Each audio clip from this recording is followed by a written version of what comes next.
कानों की आवाजें गूंज रही थी। बीच में चुपचाप खड़ा था आरव, सिंह परिवार का घर जमाए। वही आरव जिसे इस घर में सिर्फ एक नाम से बुलाया जाता था, नाकारा। अरे ओ जमाई राजा, आज फिर देर से उठे हो? सास कमला देवी की आवाज में जहर घुला हुआ था। ना नौकरी ना धंधा, बस मेरी बेटी की किस्मत खा रहा है। आरव ने कोई जवाब नहीं दिया। उसने बस सिर झुका लिया। सामने बैठी उसकी पत्नी रिया सब कुछ देख रही थी लेकिन बोल नहीं पा रही थी। उसका दिल हर रोज टूटता था लेकिन मां के सामने आवाज उठाने की हिम्मत नहीं होती थी। आरव चुपचाप अपने कमरे के कोने में आकर बैठ गया। वही कमरा जिसे कभी स्टोर रूम कहा जाता था। दीवारों पर सीलन, खिड़की टूटी हुई और एक पुरानी कुर्सी, यही उसकी दुनिया थी। लोग सोचते थे कि आरव कुछ नहीं करता, दिन भर घर में बैठा रहता है। लेकिन किसी को नहीं पता था कि यही चुप बैठा आदमी बाहर क्या तूफान खड़ा कर रहा है। उसी वक्त शहर के सबसे बड़े कॉर्पोरेट टावर में मीटिंग चल रही थी। शीशे की मेज के चारों ओर देश की नामी कंपनियों के सीईओ बैठे थे। माहौल तना हुआ था। सर, मार्केट फिर से क्रैश हो रहा है। एक्सपर्ट की आवाज कांप रही थी। किसने किया ये? एक बुजुर्ग उद्योगपति ने गुस्से में पूछा। एक ही आदमी है सर, एक ग्रुप। पूरा कमरा सन्न रह गया। एक ग्रुप का नाम सुनते ही बड़े बड़े मगरमच्छों की हालत खराब हो जाती थी। कोई नहीं जानता था कि उसका मालिक कौन है, न चेहरा न नाम। बस इतना पता था कि जो उसके सामने खड़ा हुआ वो मिट्टी में मिल गया। और उसी समय सिंह हवेली के कोने में बैठा आरव अपने पुराने लैपटॉप पर स्क्रीन देख रहा था। उसकी आंखों में कोई डर नहीं था, बस ठंडा आत्मविश्वास। उसने एक ईमेल भेजा और हल्की सी मुस्कान उसके चेहरे पर आ गई। उधर कमला देवी फिर से चिल्लाने लगी। रिया, देख लिया अपने पति को? दिन भर लैपटॉप खोलकर बैठा रहता है जैसे कोई कलेक्टर हो। रिया ने धीरे से कहा, माँ, वो कुछ तो करता है, कुछ करता है। कमला देवी हंस पड़ी। इस घर का पानी पीता है, खाना खाता है, यही बहुत है। आरव ने सब सुना लेकिन चुप रहा, क्योंकि उसे पता था वक्त आने वाला है। शाम होते ही हवेली में मेहमान आए, रिश्तेदार, पड़ोसी, सब। बातों बातों में फिर वही सवाल, जमाई जी क्या करते हैं? रिया की मां ने शर्माते हुए कहा, अभी कुछ नहीं। सब हंस पड़े। आरव के कानों में हंसी की आवाज गूंज रही थी लेकिन उसका ध्यान मोबाइल पर आए एक मैसेज पर था। Sir, deal complete. Opponent bankrupt. Aarav ने फोन बंद किया और चुपचाप पानी का गिलास उठाकर सबको सर्व करने लगा। किसी को अंदाजा भी नहीं था कि जिस आदमी से पानी लिया जा रहा है उसी ने आज एक अरबों की कंपनी डुबो दी है। रात को रिया ने हिम्मत करके पूछा, आरव, तुम सच में क्या करते हो? आरव ने उसे देखा। उसकी आंखों में भरोसा था। उसने बस इतना कहा, अभी नहीं रिया, लेकिन जिस दिन बताऊंगा उस दिन ये घर हिल जाएगा। रिया को समझ नहीं आया लेकिन उसके दिल में पहली बार उम्मीद जगी। अगली सुबह शहर के अखबारों में हेडलाइन थी, मार्केट में भूचाल, कई बड़ी कंपनियां धराशायी। कमला देवी अखबार पढ़ते हुए बोली, देखा रिया, असली मर्द वो होते हैं जो ये सब करते हैं, न कि घर के कोने में बैठने वाले। आरव पास से गुजर रहा था। उसने अखबार पर नजर डाली और मन ही मन कहा, ये भूचाल मैंने ही लाया है। लेकिन कहानी यहीं खत्म नहीं होती, क्योंकि सिंह हवेली में जल्द ही ऐसा सच सामने आने वाला था जो रिश्तों की नींव हिला देगा, और आरव का नाम सुनते ही बड़े बड़े उद्योगपति कांप उठेंगे। अभी तो ये सिर्फ शुरुआत थी। सुबह की चाय अभी मेज पर रखी ही गई थी कि सिंह हवेली के बाहर गाड़ियों का शोर सुनाई देने लगा। एक के बाद एक काली लग्जरी कारें रुकी। गार्ड हड़बड़ा गया। इतने बड़े लोग इस हवेली में पहले कभी नहीं आए थे। कमला देवी खिड़की से झांककर बोली, कौन है ये लोग? तभी दरवाजा खुला और सूट बूट में खड़े दो लोग अंदर आए। उनके चेहरे पर घबराहट साफ थी। क्या हम श्री आरव सिंह से मिल सकते हैं? पूरा ड्राइंग रूम सन्न रह गया। कमला देवी ने हंसते हुए कहा, किससे? उस नाकारा से। उनमें से एक ने फाइल खोलते हुए कहा, मैडम, आप मजाक कर रही है। हमें एक ग्रुप के चेयरमैन से मिलना है। रिया का दिल जोर से धड़क उठा। उसकी नजरें सीधा आरव पर चली गईं, जो हमेशा की तरह कोने में चुपचाप खड़ा था। आरव ने धीरे से कहा, यहां बात नहीं होगी, बाहर चलिए। कमला देवी चिल्लाई, अरे रुक, तू कहां जा रहा है? लेकिन आरव बिना रुके बाहर निकल गया। बाहर खड़ी गाड़ियों के बीच वही लोग आदर से झुक गए। Good morning sir. सिंह हवेली के दरवाजे पर खड़ी कमला देवी का चेहरा सफेद पड़ गया। विक्रम बुदबुदाया, ये क्या हो रहा है?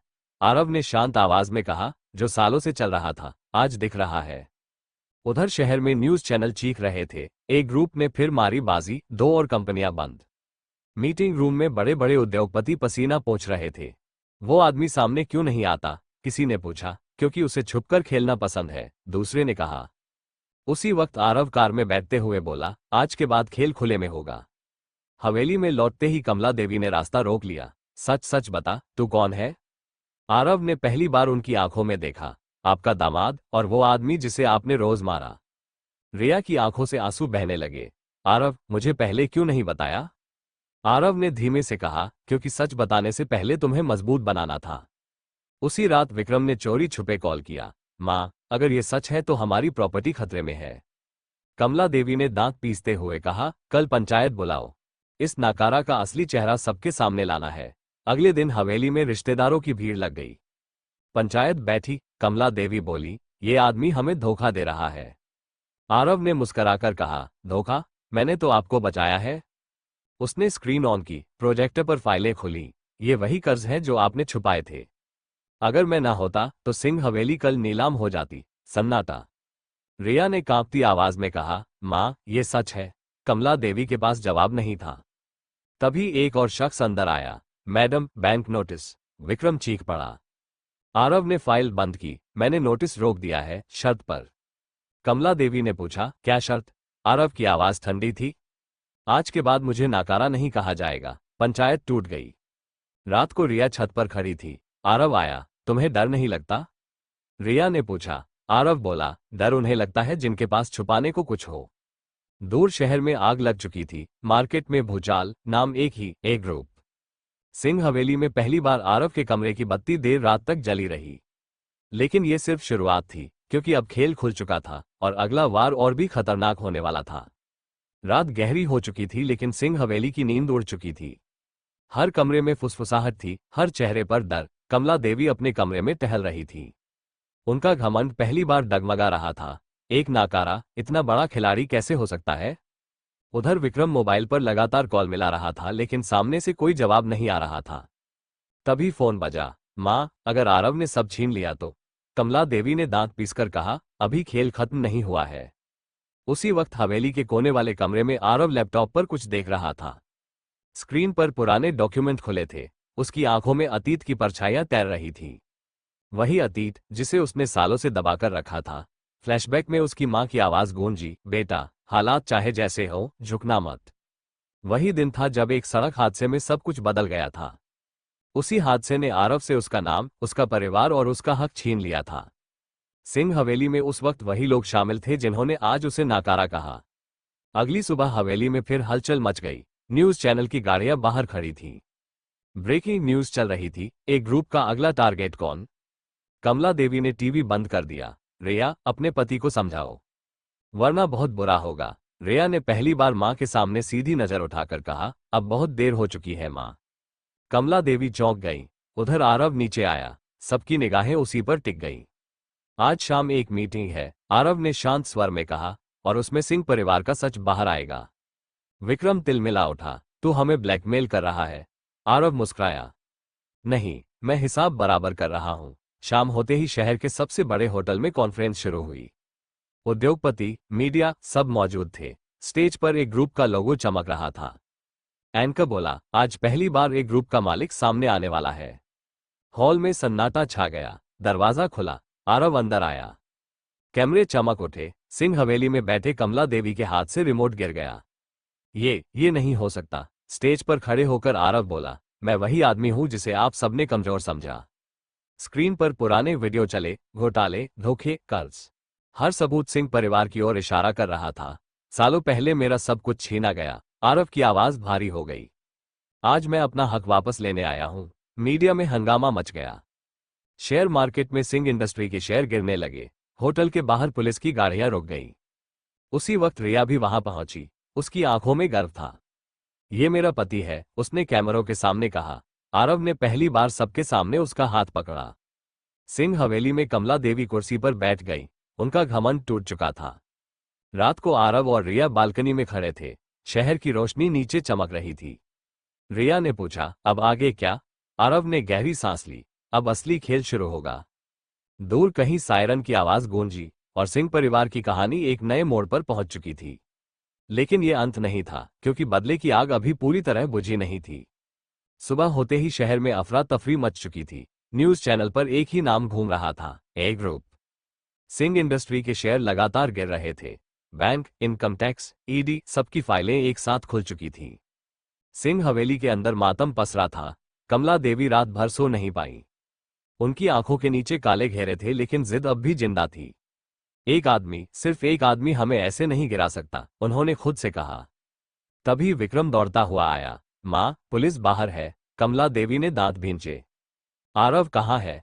उसी पल आरव सीढ़ियों से उतरता दिखा, चेहरा शांत, चाल में आत्मविश्वास। मुझे ढूंढ रही थी, कमला देवी ने चीखते हुए कहा। तो हमारा सब कुछ छीन लेगा? आरव ने ठंडी आवाज में जवाब दिया, जो मेरा था वही वापस ले रहा हूं। बाहर पुलिस ने कदम रखा। इंस्पेक्टर बोला, कमला देवी सिंह, आपको पूछताछ के लिए चलना होगा। हवेली में सन्नाटा छा गया। रिया की आंखों में आंसू थे, लेकिन चेहरे पर डर नहीं था। कमला देवी ने जाते जाते आरव को देखा। तू जीत गया। आरव ने सिर हिलाया। नहीं, इंसाफ जीता है। पुलिस उन्हें ले गई। कैमरों की फ्लैश लाइट चमकने लगी। उसी दिन शाम को एक ग्रुप की प्रेस कॉन्फ्रेंस थी। हॉल खचाखच भरा था।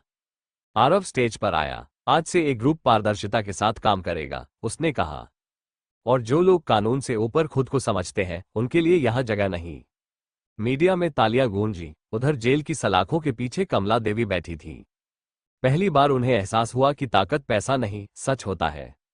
कुछ दिन बाद सिंह हवेली का बोर्ड उतारा जा चुका था। वही हवेली अब एक ट्रस्ट के नाम थी, जिससे अनाथ बच्चों की पढ़ाई होती थी। रिया बालकनी में खड़ी थी। आरव उसके पास आया। सब खत्म हो गया? रिया ने पूछा। आरव मुस्कुराया। नहीं, अब शुरुआत है। उसने उसका हाथ थामा। अब हम छुपकर नहीं जिएंगे। शहर में एक नई खबर चली। एक ग्रुप के चेयरमैन आरव ने रिया के साथ नई कंपनी की नींव रखी। उसी घर का कोना, जहां कभी वो चुप बैठा रहता था, अब खाली था, क्योंकि वो आदमी अब कोने में नहीं बैठता था, वो सामने खड़ा था। और पूरी इंडस्ट्री अब भी हिल रही थी, पर इस बार डर से नहीं, सम्मान से। कहानी यहीं खत्म होती है, लेकिन आरव की उड़ान यहीं से शुरू होती है।